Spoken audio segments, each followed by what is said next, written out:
Good morning, everyone. I hope you're all well. Welcome to part 2 of the Proxmox virtual environment course that I am running. If you didn't see part 1, where I do a basic introduction to all of the different components and elements of PVE, then I recommend you go and watch that first, unless of course you're already familiar with the kind of basic structure. But we covered quite a lot of stuff actually, probably more than I should have done, but I always do that. I don't think it actually hurts to introduce concepts early on that are going to be covered in detail later on. So the question is, what are we going to cover during this session? So let's actually have a look at some overhead slides. Okay, so in the first episode I gave a course overview of what we're going to cover during the course as it progresses. However, I have decided to reorganize it slightly. Basically, we've done the introduction to Proxmox and I did a brief web interface overview. However, we will be covering that a lot along with the command line interface, so it'll be interspersed with everything that we actually do. So I don't think there's any point in spending a whole session on just that topic. It is fairly intuitive anyway, although it is typical of most GUIs in that it's really just getting familiarity with it and finding where everything's hidden. You know, things don't necessarily appear where you might expect, but it's pretty intuitive. Now, normally in these Proxmox types courses, what people do is set up a single node, and then much later in the course they discuss clustering and setting up multiple nodes in a cluster. Now, it's so easy to do that, it doesn't make sense to me. Once you've learned how to configure and install a single node, then actually creating a cluster is surprisingly easy to do. So let's actually look at exactly that. Okay, so all right, so this is a typical basic PVE home lab type setup. Okay, you'll notice, by the way, I was thinking this morning, PVE stands for Proxmox virtual environment, but it is quite common for people to say PVE environment, which is really like saying Proxmox virtual environment, but there you go. So this is a typical setup, and it's perfectly all right, by the way. It's not clustered. The negative side is that you don't have hardware resilience. Another negative side, I've just said it's perfectly okay, and now I'm telling you everything that's wrong with it. But the potential is that, of course, you could lose that node completely, that machine, or you could lose your disk, and therefore you'd lose everything. That's the downside, okay? But the upside is that you can do absolutely everything that you could do with a huge cluster. There's no real difference apart from the massive improvement in resilience. And this environment's going to allow you to spin up different OSs. You know, you can spin up different Linux distributions, Windows, even macOS. You can run macOS on in a virtual environment as well. I've never actually done that, but that's probably because I've actually got 4 Mac not servers. I use Mac Minis because they're nice and cost effective. Okay, so that's perfectly good environment. However, what might be nicer is if you have the ability to do this, is actually to set up an environment where your storage for your VMs is remote. Okay, so your storage is actually on NFS or CIFS. CIFS is, by the way, Windows Share, or to Linux people it's SMB, which they presumably know that it's Windows Share, because that's on Linux. That's typically what we use to either create Windows shares or to mount them. Okay, so the beauty of this is that your virtual machines are stored separately, therefore they are, to some degree, you could argue, they are easier to back up. That's an oversimplification. They're easy to back up anyway, to be honest with you, but this is a nice setup, all right? So, for instance, I always use NFS because I'm Linux oriented, and I have a fairly large Linux server with a lot of storage on it. So my VMs are always created on the NFS share that particular server provides for me. Okay, but the good news is that VMs are basically just files. So a VM, if you think about it, consists predominantly of its disks and the contents of its disks. So those files could be stored remotely on an NFS or CIFS server. Now the other element that would most likely in this example be on the node itself is the actual configuration files, but they're incredibly small text files, so they're really easy to back up.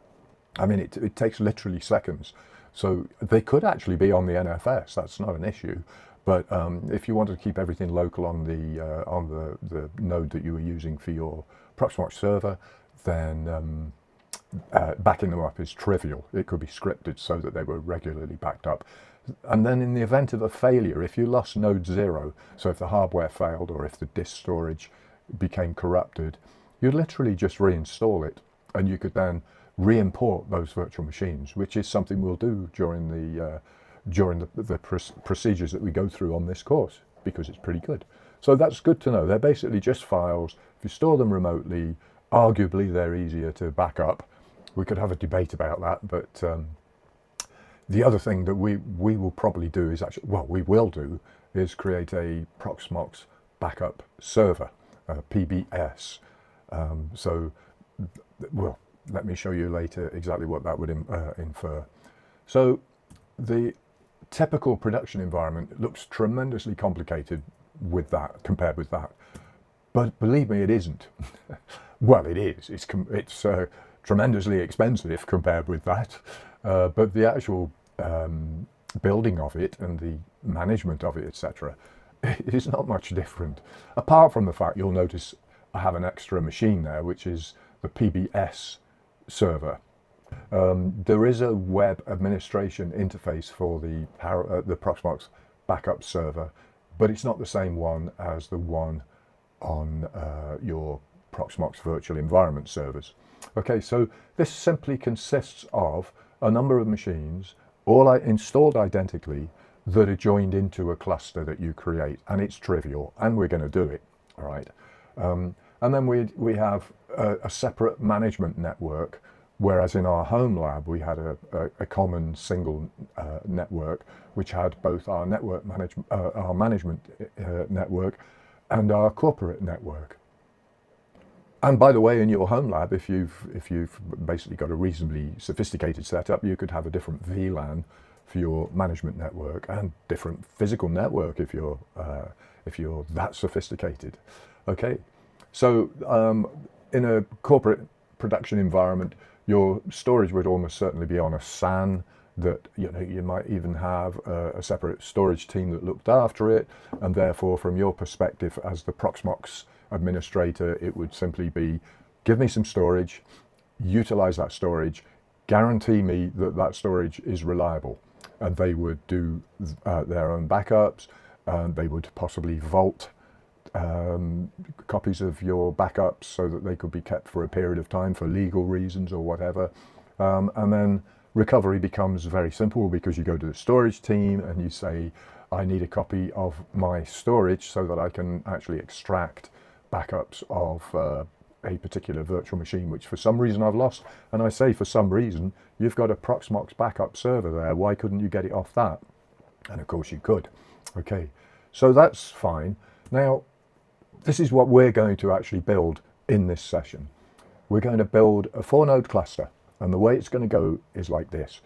By that I mean you and I are going to install Mustang, for instance, or Transam, or Charger, or Cobra, it doesn't matter.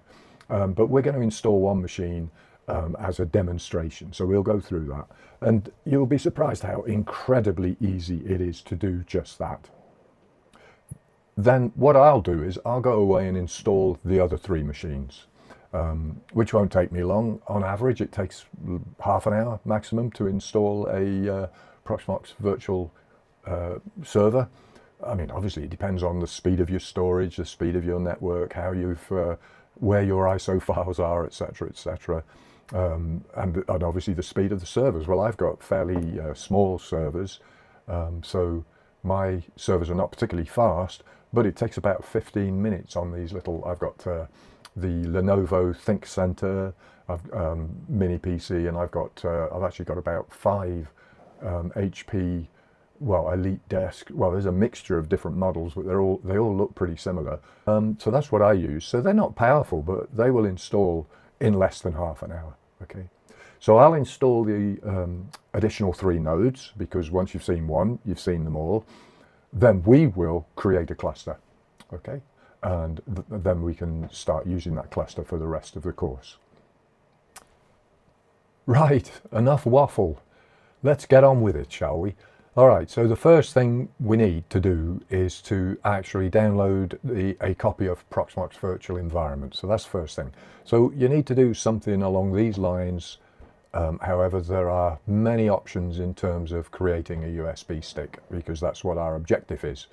Okay, so we could visit Balina Etcher. I'm not sure how you're supposed to pronounce it. Balina. I always say Balana, but I've just noticed it's Balina. Never mind. Yeah, you can visit balinaetcher.com. Is it .com? No, .io, of course, one of these new weird domains. So balinaetcher.io is what I used. So you download that and install it. I mean, it works on a Mac, works on a PC, etc., etc. And then after that, you need to download the ISO image for Proxmox, and you get that from proxmox.com. You'll be pleased to know, not proxmox.funny domain name what's it. So get the latest version. So at the time of recording, it's Proxmox VE 8.3. This is where you also get other Proxmox products. For instance, the Proxmox backup server that we're going to be using later on in the course, not in this session, but in a later session. So download that, and then all you do is run Balina Etcher, and then drag and drop the ISO onto the file input that it asks for. If we go back, so this is a kind of demonstration of it. You simply drag and drop the file that you're trying, the Proxmox the PVE ISO, drag and drop it onto the first icon, plug in a USB stick, and go to the second icon, which is select a drive, and select the USB stick, and then click on flash. And you've now created yourself a bootable ISO image of PVE environment. Okay, I'm sure you've done it before with other software. So the next thing to do is to plug that into the USB stick that you've created into the machine upon which you are going to install PVE. Now, I've actually got a little stack of machines, but the one I'm going to use for the initial install is a Lenovo ThinkCentre. So that's the next thing we need to do. Okay, now my ThinkCentre currently has the excuse me, the USB flash drive plugged in, and I'm connected to it via a KVM device, a keyboard video monitor device, and it's actually called a Jet KVM. It was a recent Kickstarter project that I donated to, and I don't know, the way Kickstarter works is you effectively donate money, and then if they're successful, they send you a gift. So you may or may not get it, depending on whether the project is successful or unsuccessful, or of course a complete scam, which is not uncommon, so do be careful.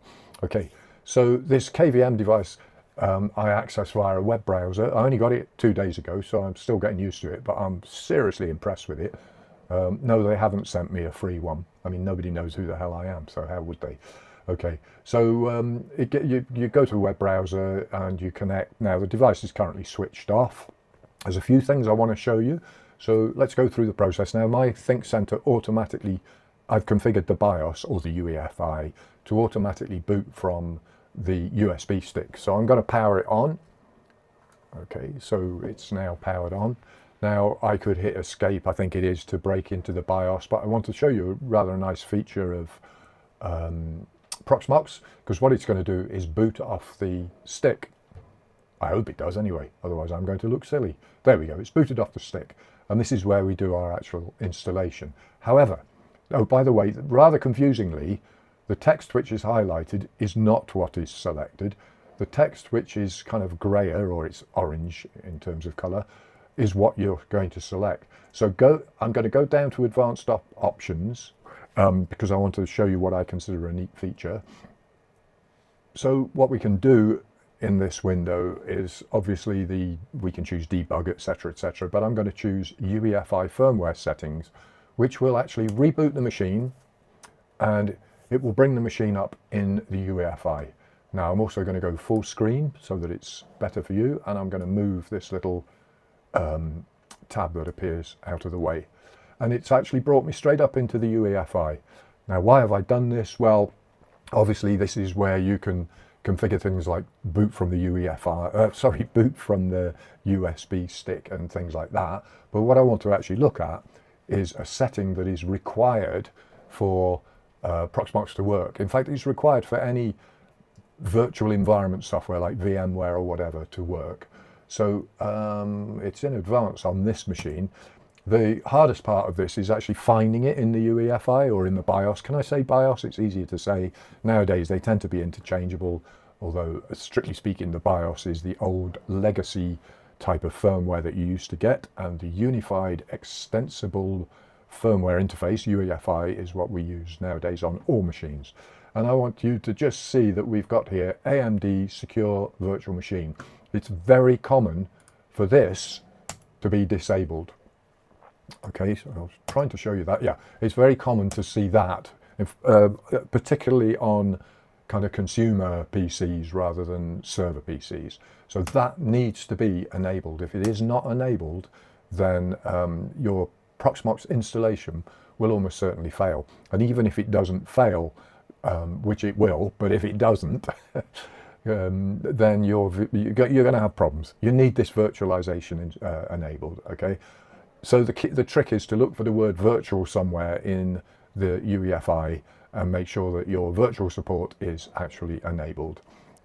So to get out of this, we go down to the, oops, I'm not there, here we go. Go down to the menu, it's usually F10 actually that you can hit, and we can then exit. I'm actually going to discard changes because I might have accidentally changed something, but obviously you would save them. We quit out of that, and we're then going to boot from our USB flash, assuming we've set the boot order to be our flash drive first. And that puts us into the first page of the installer. Now this whole process is not going to take long, so I suggest you try it, because you'll probably get to the end of this and think, whoa, I missed something, it was so quick.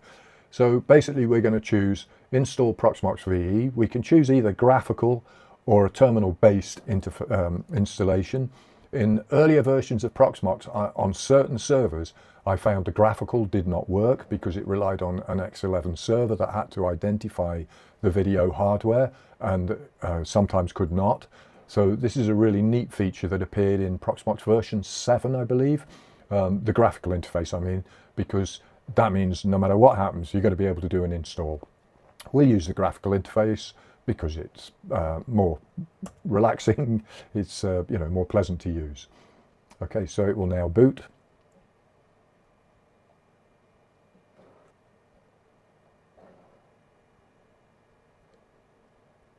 And take us to the license agreement page.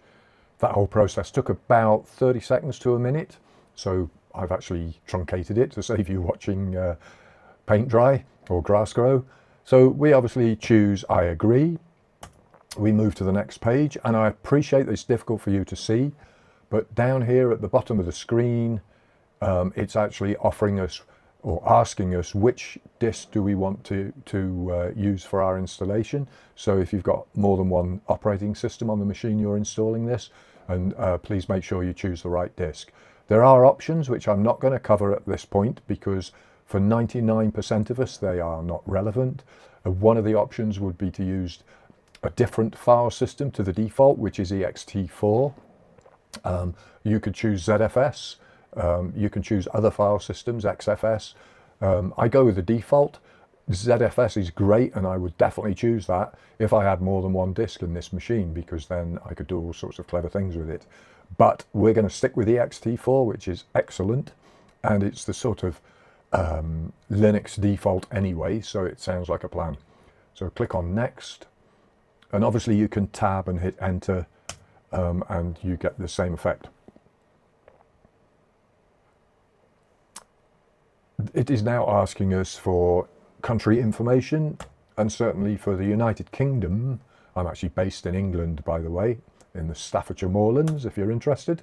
But certainly for the United Kingdom, it then also gets the keyboard set up correctly, because we have a different keyboard layout to, for instance, the United States or Germany, where the layout of the keys is different. So I can default on that, and also the time zone is automatically set for me.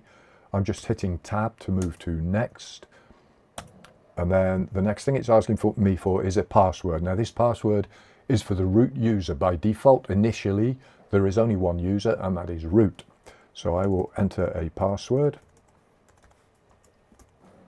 We will see as we go through that we can create both additional Linux users to use with Proxmox, or we can create additional special Proxmox users, and we can actually assign permissions to those users. So we could limit what virtual machines they had access to, whether they were allowed to create new virtual machines, etc., etc. It's got fantastic granularity.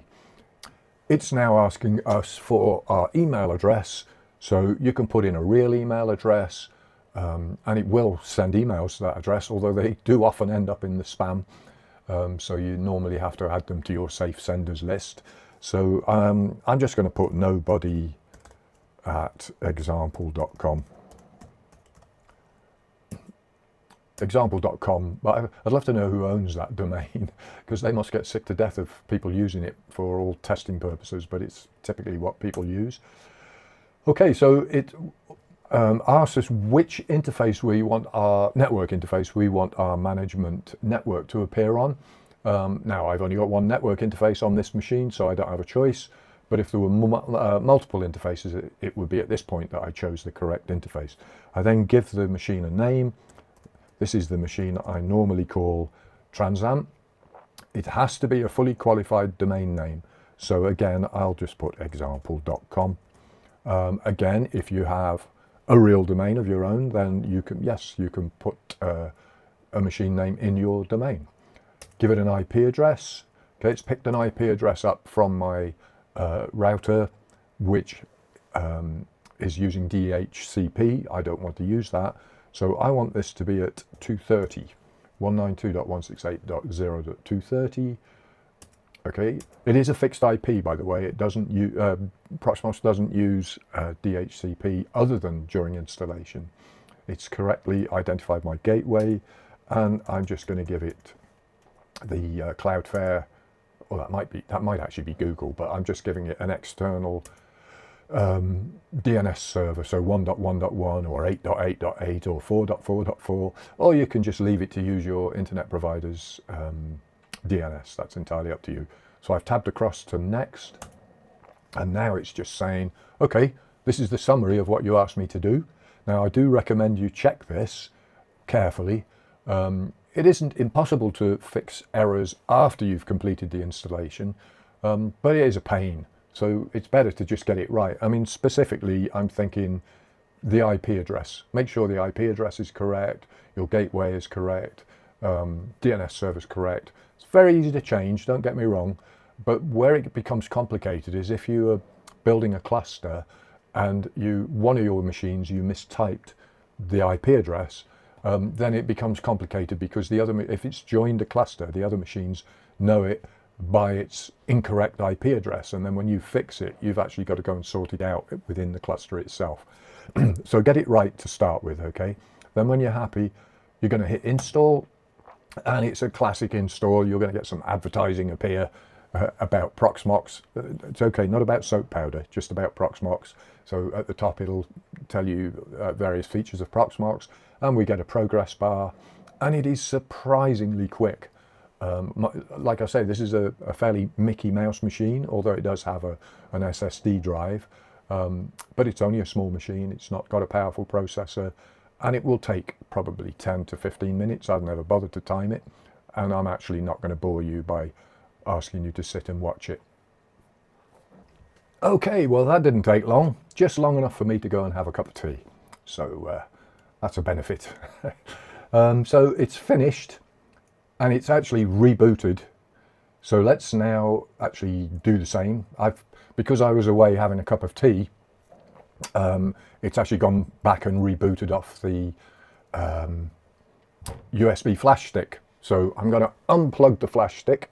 Well, actually, what I should do is do there's not actually a kind of reboot option, but if I go for the UEFI firmware settings, as soon as the screen goes black, there we go, unplug the USB stick.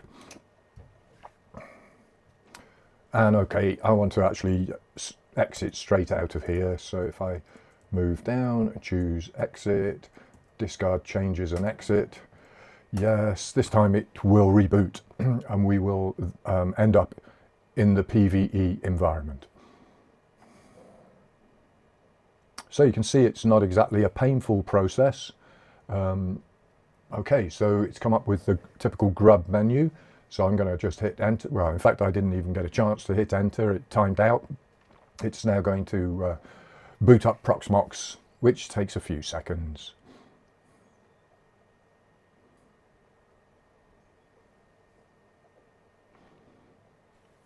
And we can now see that it has successfully booted.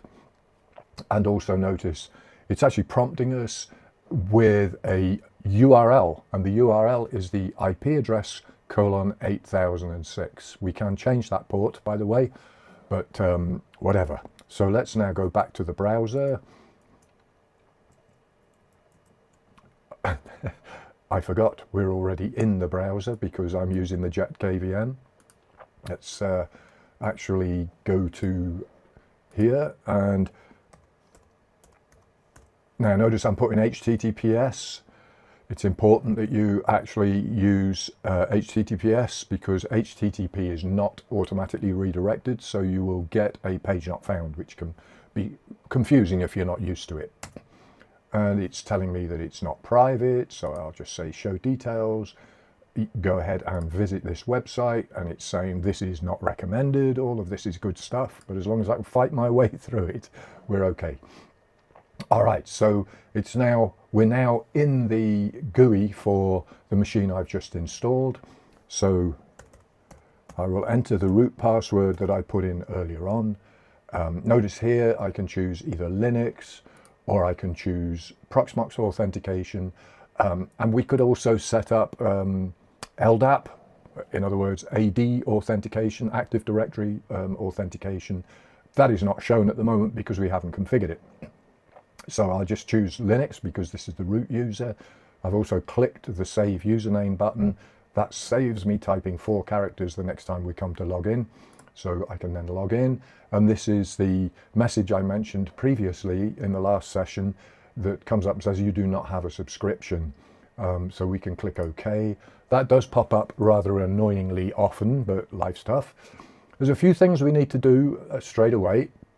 One of it, which is to go to the I did briefly cover this in the previous session, but let me remind you, it says data center. This is a virtual data center. All right. If we create a cluster, the nodes will appear underneath the virtual data center. All right. Virtual data center has settings which affect the cluster. Okay, and we currently have a 1-node cluster, effectively.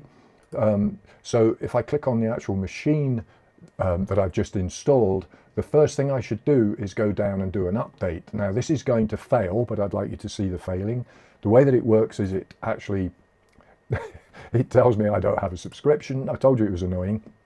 Now it will actually fail, and the reason I'm showing you this rather than just telling you the solution is it says unauthorized, and that's because we don't have a subscription, and we're trying to connect to the repository, and we're trying to get updates from the enterprise. Here we can see it, enterprise.proxmox.com, and we don't have a subscription. So just close that window. And what we need to do is go to repositories. And in fairness to Proxmox, they've made this very easy to do. The first thing is we need to disable the enterprise repositories because we don't have a subscription. And we need to add, okay, and hey, guess what? We still don't have a subscription. You can get rid of that. I said I wouldn't show you, but I think I will because I find it annoying. There's a simple hack. Okay, so we click on OK, It says, what repository do you want? Enterprise. We don't want that one. We want no subscription. Click on add, and now we have this new repository showing up with a warning. It's warning us that we do not have support from the Proxmox support team. If we want that support, we can pay for it, and it's very reasonable compared with, for instance, VMware. It's in a complete different ballpark. Okay, so we go back to updates, and now notice it's actually showing us that there are a lot of updates, okay, which is typical with Linux. If you're used to Linux, there are regular updates. So if I click on refresh, what it's going to do is go and see if there are any. There won't be any additional ones because obviously it's only just done it, but that's basically what we'd see. Let's come back. These windows always end with task OK or task not OK if something went wrong. So it says task OK, click on that. Then we can click on upgrade, and this will pop out a new window, okay? And it comes up, and if you're familiar with Linux, with, for instance, Ubuntu, which is very popular, you'll get, this is running apt. It's actually doing an apt dist-upgrade or an apt upgrade. So we're literally seeing what we'd normally expect to see. Now I'm going to hit enter because the capital Y means that is the default. This will take quite a few minutes, so again I will truncate the edit to save you watching it go round. Okay, so it has updated successfully, as we can see, and I recommend you reboot. You almost certainly need to reboot in this case because we've applied a tremendous number of patches. But I personally, if at all possible, I like to reboot a machine if I've patched it. So we can simply do reboot or a systemctl reboot, hit enter, and it will now reboot. And we can see, going back to the browser, well, we could see for a split second that there was actually a question mark, so it couldn't see Transam, but Transam is now back. So we go to updates, click on refresh, and guess what? We don't have a valid subscription. How annoying. Reading package list, it says task OK, and if we go back, it will say no updates available, which is hardly surprising. The next thing we should do is connect our storage, our NFS storage that I have set up previously on a different server. In fact, I've used it many times with Proxmox. So we do this in the data center because this storage, the reason I'm doing it now rather than after we've created the cluster, is I want to show you that I'm going to add some storage, NFS storage, and then when we join nodes to the cluster, they automatically get to know about it. Okay, so we come here and we find storage, which I can't see for looking. There it is. We click on add. Now you're going to be impressed. The pull down menu will show you that there are loads of different types of storage that we could add, including iSCSI, CIFS, which I can't see. Where is CIFS? Oh, there we go. SMB, Samba, CIFS, and NFS. Now I'm using NFS. Okay. Click on NFS. We've got to give it a name. Now my other server, for reasons that I won't bore you with, is called Kukang. And the server, so I'll call the NFS mount Kukang, and the server is on 192.168.0.80. Now, what it uses, it will now use a command called showmount, an NFS command, to actually go and interrogate the server at this address to find out what is being shared. And so we'll see that I've made a share, and I've called that share Proxmox VMs. So we choose Proxmox VMs, then we can choose what we're going to store on it. By default, it would be disk image. Now, it would be very common in a large environment to have a different NFS share for different features, for different things that you wanted to do. But I want to also store ISO images on there. Okay, I want to install containers on there. I know we haven't really discussed containers. So I simply go down this list and click on things that I would like to be known as being part of this storage. Now, if I change my mind later on, I'll show you. If we now add this, I can actually choose it and click on edit. I get exactly the same window as we've just seen, pretty much anyway, and I could then change what type of things were stored on this server, this storage. So we've got disk image, ISO image, container, etc. And notice if we go and look at Transam, it is now showing Kukang, which is the name of the NFS share. And there are a number of ISO images already on there. So it's quite nice to know that if you preload your NFS server with various things, if we click on ISO images, we've got FreeBSD, Debian, Red Hat Enterprise Linux, Ubuntu. So these are just ISOs that I've put on that server in a previous lifetime, and they're still there. Okay, so we can use those to create virtual machines. So we can create a virtual machine. I'm not going to do that now. That deserves a separate topic. But we can create a virtual machine and we can install it from one of these ISO images or add another one. Okay, so that's our storage sorted. So having sorted the storage, we're now in a position to start using this PVE server. So we can very easily add virtual machines, we can create virtual machines, create containers, etc., etc. And we can also do things like start the machine, shut it down, etc., etc. So what we're going to do now is we're going to take a break. You won't notice because I will edit the time delay out, but I am going to go away and I'm going to install 3 new machines or 3 more machines. And the process will be identical to what we've just seen. So I will install them and I will patch them, and then I'll show you those 3 machines, additional machines, and then we're going to create a cluster.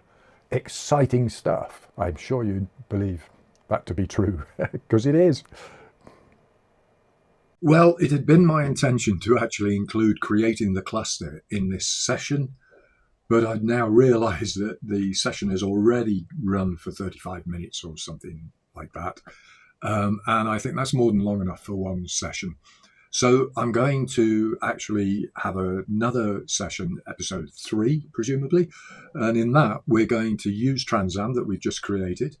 And we've patched it and we've connected the storage. And we're going to, in the next session, actually use the 3 additional machines that I'm going to build while you're having a break from me. I'm going to build those machines. It'll be exactly the same process as you've already seen, the only difference being the IP address and the name of the machine, of course. And then in the next session, we will actually create a cluster and actually have a look around and see what a cluster looks like, etc., etc. Okay, so thank you for watching. Don't forget to subscribe and like and all the usual YouTube things. I think I've got about 2.5 subscribers at the moment, so it'd be nice to get 5. So I'll see you shortly. It won't be long before the next one comes out because I have actually recorded half of it and then realised this session is just too long. So I'll see you in a bit. Bye.